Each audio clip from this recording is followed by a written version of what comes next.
Hello दोस्तों, आज हम आपके लिए लेकर आए हैं कक्षा 10 का प्रश्नावली 13.1 पृष्ठीय क्षेत्रफल और आयतन।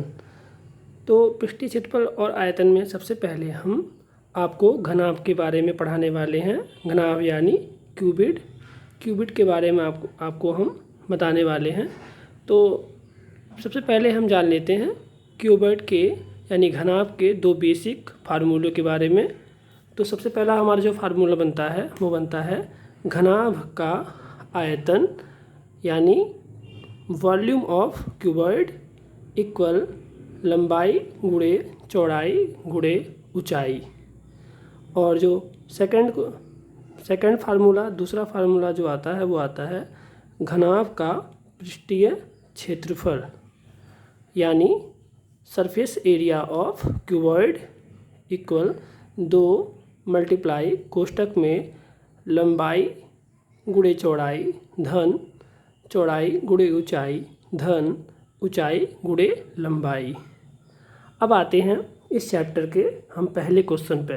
तो पहला क्वेश्चन हमारा है दो घनों जिनमें से प्रत्येक का आयतन 64 सेंटीमीटर क्यूब है के संलग्न फलकों को मिलाकर एक ठोस बनाया जाता है। इससे प्राप्त घनाभ का पृष्ठीय क्षेत्रफल ज्ञात कीजिए। तो इस क्वेश्चन में क्या रहा है कि हमारे पास दो घन हैं, दोनों घनों का जिनमें प्रत्येक का आयतन यानी अलग अलग एक घन का आयतन 64 सेंटीमीटर क्यूब है के संलग्न फलकों को मिलाकर, यानी संलग्न माने दोनों को जोड़ दिया जाए, यानी जब दोनों घनों को हम जोड़ देंगे तो एक ठोस बनेगा। और वो ठोस के कैसा बनेगा? वो ठोस घनाभ के आकार का बनेगा। जैसा कि यहाँ एक घन ये है और दूसरा घन ये है। जब दोनों को मिला दिया गया तो यह एक घनाभ का रूप ले लेता है। अब आते हैं हम इसके सॉल्यूशन पर। तो सबसे पहले हमें इस क्वेश्चन को सॉल्व करने में दिया क्या गया है? हमें दिया गया है कि प्रत्येक घन का आयतन 64 सेंटीमीटर क्यूब है। तो हमारे क्वेश्चन का जो सॉल्यूशन भी आएगा वो इसी से आएगा। तो सबसे पहले हम घन का आयतन जान लेते हैं कि घन का आयतन होता क्या है। तो घन का सबसे पहले माना घन की भुजा ए है। जब घन की भुजा ए हो गई तो घन का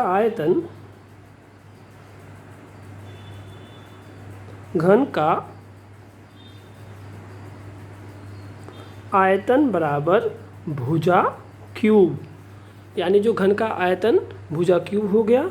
और घन का आयतन हमें पहले से गिवन है यानी पहले से दिया हुआ है।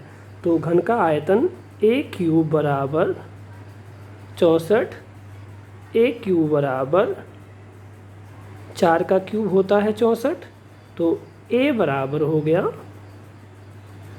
3। अतः हमें ए का मान यानी घन की एक भुजा प्राप्त हो गई। अतः हमें घन की जो एक भुजा प्राप्त हुई वो हुई 4। घन की एक भुजा 4 प्राप्त हुई। अतः हमारा जो घन है यहाँ पर इसकी एक भुजा 4, जब दो घनों को जोड़ा गया तो इसकी भी भुजा कितनी? 4। टोटल 4 और 4 कितनी हो जाएगी? 8। यानी जो घनाभ की लंबाई आएगी वो आएगी 8। इसी प्रकार घन की ये वाली भुजा भी 4 और घन की ये वाली भुजा भी 4। तो हम अब टोटल देख लेते हैं। जो घनाभ आया हमारा, घनाभ की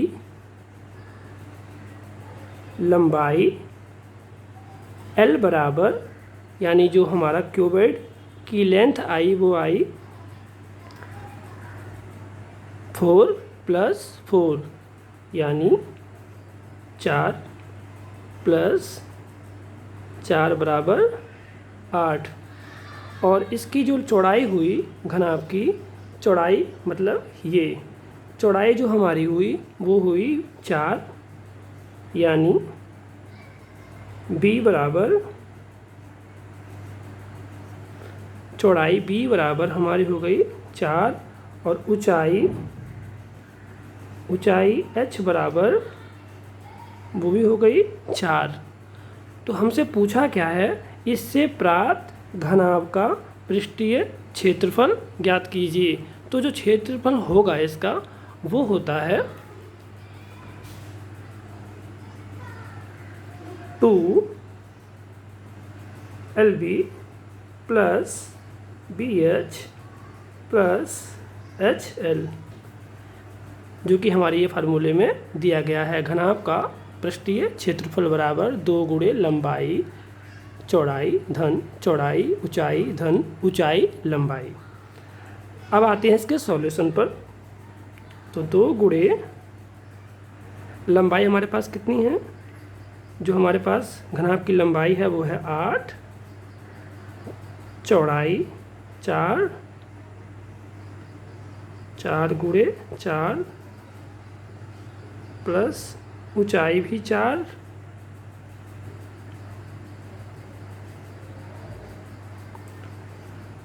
मल्टीप्लाई और लंबाई कितनी हो गई हमारे पास 8। अब इसके सॉल्यूशन पर आते हैं। 2 मल्टीप्लाई 8 चौक 32, 16 8 चौक 32, तो ये हमारा हो गया 32 32 64, 64 और 6 70, 70 10 80 बराबर 108 सेंटीमीटर स्क्वायर आंसर। तो इस प्रकार से हमने क्या निकाल लिया, घनाभ का पृष्ठीय क्षेत्रफल। यहाँ जो हमारा जो फार्मूला है ये क्या है, किसका है, ये फार्मूला है घनाभ का पृष्ठीय क्षेत्रफल बराबर 2 मल्टीप्लाई LB BH और HL, यानी यह हमारा संपूर्ण सॉल्यूशन हो गया। अब आपको हम नेक्स्ट वीडियो में क्वेश्चन नंबर 2 और 3 का सॉल्यूशन बताने वाले हैं। तो हमारे वीडियो को अंत तक ज़रूर देखें और हमें फॉलो करें। धन्यवाद।